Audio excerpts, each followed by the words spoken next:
clairvoyance.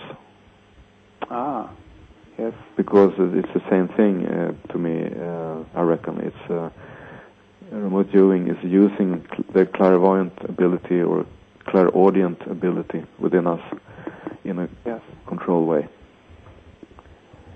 So in other words, we are born with these abilities, but we are not born with the skills. So in order to become skillful, you have to practice every day for years. But you have fun from the start. I mean, you have results from the start, but to really master this ability and become skillful, you have to practice a lot. And did you, when you began from the start there, did you have like a gift for it, or does one need to have, as you say, a gift to be able to do remote viewing, or can any one of us just start and begin practicing? How does it work? Well, I rather not use the word gift, because it's I feel it's a little bit old-fashioned, you know. I rather use the word talent. Some people have more talent than others doing this. But if you don't have the really good talent, you can practice and you become talented anyway. So if you think it's fun, you will learn fast, and if you practice a lot, you will learn. Eventually, you will learn it. Yeah. So some people are born with a good talent in this. Yes. The gift, I think. If it's a gift, maybe there is one possibility here. If we believe, for a while here, let's say there is a spirit world. Yeah. There are spirits and there are entities. Maybe these entities and spirits could give the ability, the clairvoyant ability, as a gift to a living physical person. Yeah. Why not? Why not, exactly. That's an interesting take on it, actually. Well, and I can add something to that, and that is that if you start to try to communicate with the spirits, they will recognize you. They will, if you try to reach them, they will answer. And if you ask about help in remote viewing, you will have help in remote viewing. That's what I feel about it. Yeah. Remote viewers are not really talking about this, but sometimes they may say something that proves this, that there is at least an experience of being helped by somebody on the other side. Sorry. And do you think that this is what do you think that it is? Is it people who crossed over, or is it other entities? What's your take on that?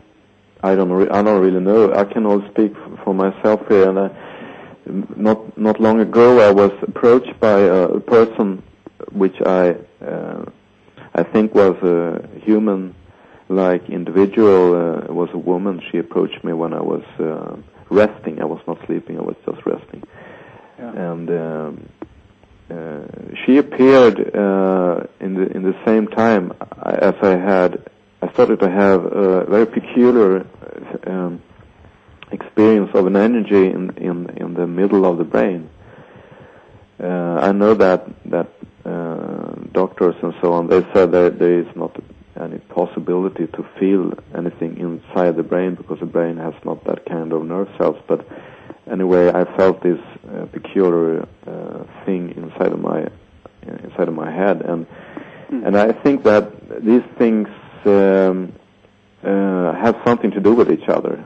I have actually asked for help and to have guidance and so on, and then these things start to happen.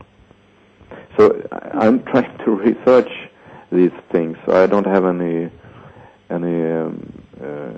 final answers about this. Yeah. Did I answer your question? Yeah, sure. Okay. Let's see here. Let's see here. we have I have a lot of questions here actually, and a lot of interesting things that I would like to talk about, but I don't think there's time. We have just about 20 minutes left here, but I would like to go into a few things here. We talked on the phone about earlier about the background of the remote viewing programs and how they got started, so to speak, and we talked a little bit about the spawning from Russian and U.S. military programs and projects. Is there something? Is there something that you would like to bring up here? A few points, maybe, or some of the more basic stuff. Well, from what I know, the American the remote viewing was born in the United States in 1972, and it was after some time after the Americans and it was their intelligence services. They had realized that the Russians were already doing a lot of research on this remote viewing.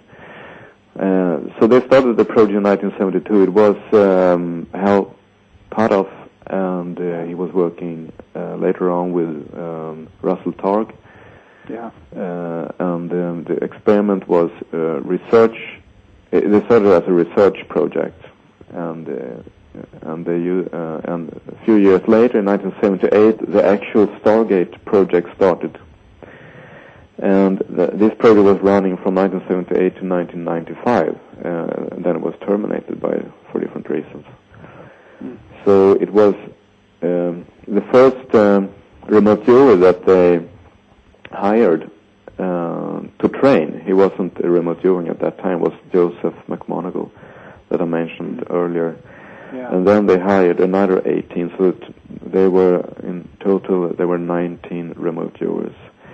And Ingo Swan was one of I think he was a main trainer, and he was a really tough trainer, because they had to be 80% correct in 80% of the targets. So before they had reached that level of skill, they could not become operational. So they were trained for like 2 or 3 years, I think, before they were put in an operational stage. So, interesting. And from there it just moved on, and the project was fancied by some of the people in the military, and it was hated by other people in the military.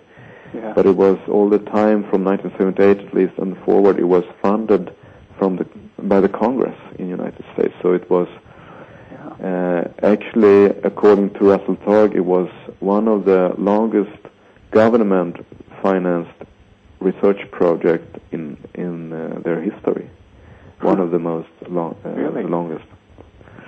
So it was definitely delivering very, very good results, or else it would have been terminated like in the 1970s. Yeah, exactly.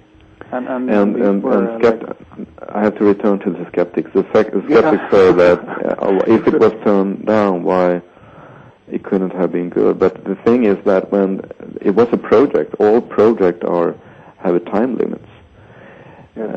All projects have a time limit, and so what happened in 1995 was that the skill and the technique was spread into different kinds of divisions. It went into the Air Force, it went into the Navy, it went into other divisions, so to speak.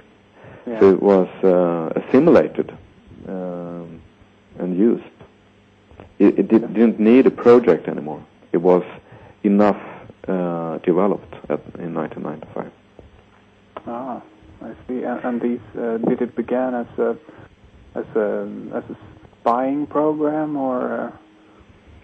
It was definitely beginning as a spying program, and they used it for spying on the Russians during the Cold War. Definitely. Yeah.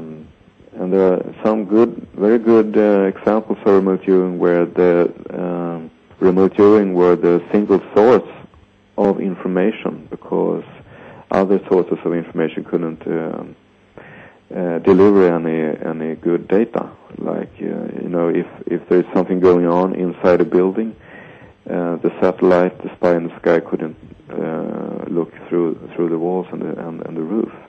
Yeah. And in this case, in these kind of cases, the remote viewing was the only source that was reliable. And of course, you don't know if the information is correct until you have a total feedback on it. But and sometimes they failed, and sometimes they did really good. So, for instance, this is a classical example. It was when Joseph McMoneagle, he was the only source, or one of the few remote viewers, I think, that was looking inside a building in Russia. I think it was in Semipalatinsk, or by the coast up north. And he discovered a new type of submarine called the Typhoon class. And when he delivered this information to the intelligence services, they thought that he was wrong, but he actually was right. A few days after, a few weeks later or months later, it was proven that inside this very building they were building this huge Typhoon class submarine.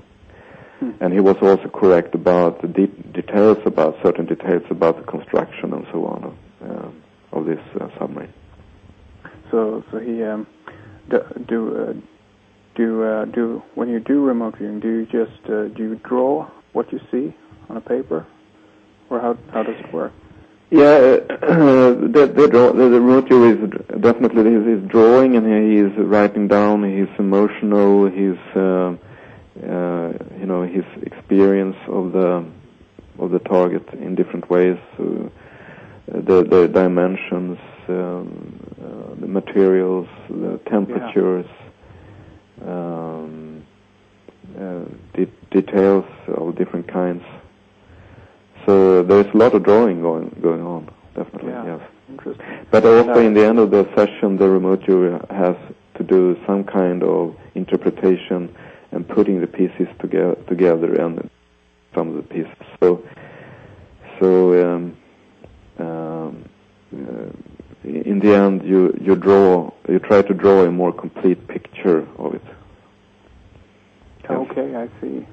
Yeah, and one just have to avoid interpreting it through the brain, then, I guess, and just kind of compile it in a straight-on fashion, I guess. Yes, and that's the difficult part with remote viewing, and it's very likely, or it's a temptation that you start to interpret it in the wrong way too early, and you may be seduced by the fantasies that might appear from the creative centers from the brain. But a skillful remote viewer has learned to do it properly, so it's not a problem. The beginner have a problem with this, definitely. Yeah, and I know that when we talked there, we talked about that many of those who are leading in remote viewing today, some of the old guys then, I guess, but they all almost seem to have a past in the military, and I know that I at least expressed, I guess, a little bit of my concern that some of these guys actually might still be working within the military and have at least ties to them. What's your take on this? Well, that's a good question also. My personal opinion is that, or thoughts about it, is that they probably are contacted every now and then for certain tasks.